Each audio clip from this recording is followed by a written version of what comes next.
저는 문윤리 청년입니다. 제가 오늘 나눌 스피치의 주제는 혼돈의 시대 속 그리스도인이 취해야 할 자세로 제목을 지어봤습니다. 먼저 다니엘 1장 8절에서 9절 말씀을 읽어드리겠습니다. 다니엘은 뜻을 정하여 왕의 진미와 그의 마시는 포도주로 자기를 더럽히지 아니하리라 하고 자기를 더럽히지 않게 하기를 환관장에게 구하니 하나님이 다니엘로 환관장에게 은혜와 긍휼을 얻게 하신지라. 아멘.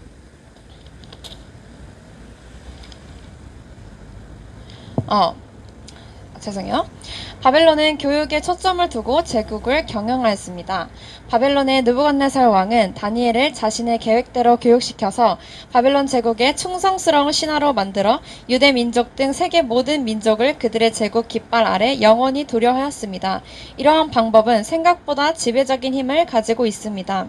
이탈리아 공산당의 아버지라고 불리는 안토니오 그람시의 헤게모니도 이와 같습니다. 그람시는 모든 분야에 관심을 두었지만 특히나 지식인과 교육인들에게 관심을 기울였습니다. 사람의 정신과 생각을 지배하는 것을 바로 교육으로 가능하다는 것입니다. 사람의 정신과 생각에 자연스럽게 침투하여 그것이 마치 상식 또는 당연한 지식으로 받아들이게 해서 자발적으로 공산주의가 옳다는 방향으로 갈 수 있게 하는 것입니다. 어제 대한민국 지도자 집회에서 전애녹 전도사님께서 말씀하신 것처럼 초등학교 3학년 때 사회선생님의 가르침이 진리로 받아들여져 버려서 자연스럽게 미국을 싫어하게 되셨고 부시 주교라는 말을 서스럼 없이 했다는 것을 예로 들 수 있습니다. 이처럼 공산주의자들은 헤게모니를 장악하여 모든 이들이 지식인으로 거듭나 자발적으로 공산주의를 이룰 때 비로소 혁명이 가능하게 되는 것이 그들의 계획인데 이것은 사실 그람시가 천재였던 것도 있었겠지만 바벨론의 경영 키워드를 보았을 때 벌써부터 교육이란 이미 아주 강력하고 효과적인 무기라고 할 수 있었습니다. 바벨론은 제국을 위해 이데올로기 교육이라는 무기를 들고 나왔습니다. 하지만 바벨론의 민족주의적인 이데올로기 교육은 제국의 정책으로 세운 바벨론은 대략 70년 만에 꼬리를 내렸습니다. 하나님께서는 느부갓네살 왕의 꿈을 통해 아수르 제국의 끝을 본 다니엘에게 바벨론 제국의 끝이 어떠한지를 알게 하셨고 페르시아, 헬라, 로마의 시작과 끝을 앞서 보여주셨습니다. 세계 경영 또한 하나님의 주권하에 있기 때문에 어떠한 특정한 세력들의 이데올로기적 교육으로는 결코 나라를 경영할 수 없으며 인간을 대상으로 하는 이데올로기적 교육은 인간을 인간답게 살게 하시려는 하나님의 뜻과 정반대됩니다.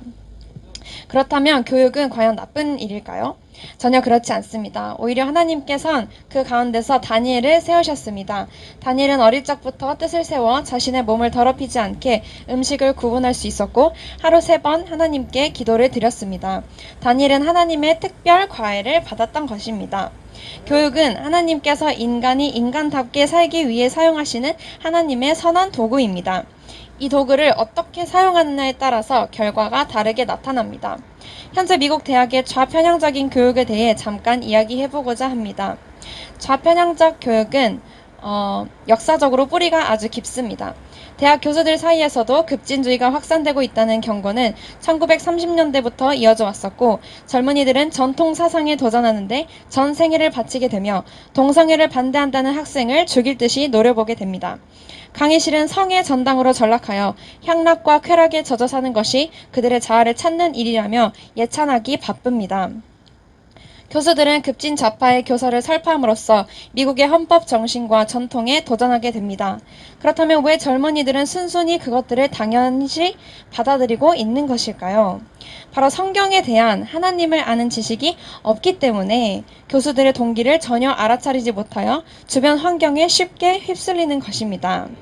또한 학생들은 교수들에게 도전할 만한 도구나 기술, 능력, 지식이 부족합니다. 교수가 똥이 카레라고 해도 믿어야 할 지경에 오른 것입니다. 물론 미국 젊은이들이 전부 그렇다는 것은 아닙니다. 많은 사람들이 깨닫고 돌이키는 운동이 곳곳에서 일어나고 있습니다. 이러한 현상은 우리에게 무엇을 이야기해주고 있는 것일까요? 그렇습니다. 바로 또 교육인 것입니다. 대체 교육이란 지식이란 무엇이길래 이렇게 우리에게 강력한 영향력을 행사하는 것일까요? 우리 사람들은 생각하는 존재입니다. 교육은 사람의 생각들을 조종하며 지배합니다. 그리고 행동으로 옮기게 합니다. 그 행동에는 의심이 없고 본인이 그렇게 생각하다고 옳다는 판단을 내리게 되면 그때부터는 누가 말려도 소용이 없는 것입니다.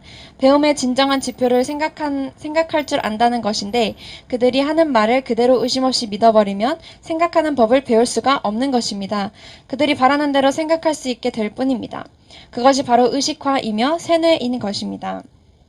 디모데후서 3장 16절 읽어드릴게요. 모든 성경은 하나님의 감동으로 된 것으로 교훈과 책망과 바르게 함과 의로 교육하기에 유익하니. 아멘. 그래서 성경은 모든 지식의 근본이며 뿌리입니다. 뿌리가 깊은 다니엘은 바벨론의 포로로 끌려가 정체성이 흔들릴 수 있었던 상황과 환경에서도 중심을 잡고 이데올로기적 교육에 자신을 더럽히지 않았습니다. 다니엘은 이미 성경으로 교육받은 몸이었고 생각할 줄 알았습니다.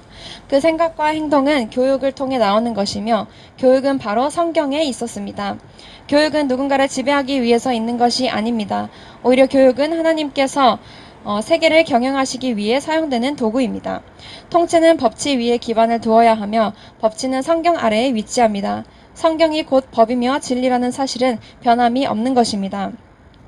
또한 이 진리는 전혀 무겁지 않습니다. 법치가 효력을 잃으면 국가는 질서와 균형을 잃게 됩니다. 이 위대한 법치를 항시 기억하는 것이 현재 우리들의 가장 큰 숙제입니다. 성경을 통해 얻게 되는 하나님의 지혜로 인간의 이기적인 우월성이나 이성 박애주의가 아닌 개인의 도덕심과 책임감, 질서 있는 자유를 알게 되는 것입니다. 토크빌이 본 미국은 종교의 정신과 자유의 정신이 공존하는 곳이었습니다. 인간의 이성이 아닌 기독교 신앙, 칼빈주의 중심 사상, 부흥운동으로 인간의 도덕심이 향상되고 양심이 깨어나는 성숙한 모습으로 자리잡게 되었습니다. 또한 입헌주의와 기독교 사상이 결합되어 자유민주주의 꽃을 피우게 되었습니다. 미국의 힘은 다름 아닌 가정과 교회에서 나옵니다. 질서 있는 그들의 관습은 미국을 더욱 위대하게 만들어 주었으며 하나님의 도덕법을 지키는 것에만 그친 것이 아니라 성경을 완전히 흡수하여 그들의 삶으로 누려버리는 수준까지 도달하는 놀라운 모습을 보여주었습니다. 하나님을 따르는 자들의 삶은 풍요와 누림이지만 교만하여 하나님을 잊고 자기 뜻대로 사는 자들의 삶은 무질서와 혼란의 연속입니다. 세상은 두 가지 흐름으로 흘러갑니다. 바로 종교의 자유를 사수하려는 흐름과 종교로부터 자유해지려는 흐름입니다. 이러한 영적 전쟁은 이미 오래전부터 이어져 오고 있었던 것입니다. 많은 이야기들을 하게 되었는데요. 결국 이 시대에 하나님께서 우리에게 바라시는 것은 다니엘과 같은 굳은 믿음과 거룩성인 것입니다. 하나님을 대적하는 모든 바벨론적 흐름들에 우리가 대적하며 흔들리지 않는 정체성을 주님께서 바라시고 계십니다. 또한 세계 경영은 온전히 하나님의 주권하에 있기 때문에 이 시대에 파도처럼 밀려오는 정보와 지식 속에서도 우리는 흔들릴 이유가 없는 줄로 믿습니다. 아멘. 감사합니다.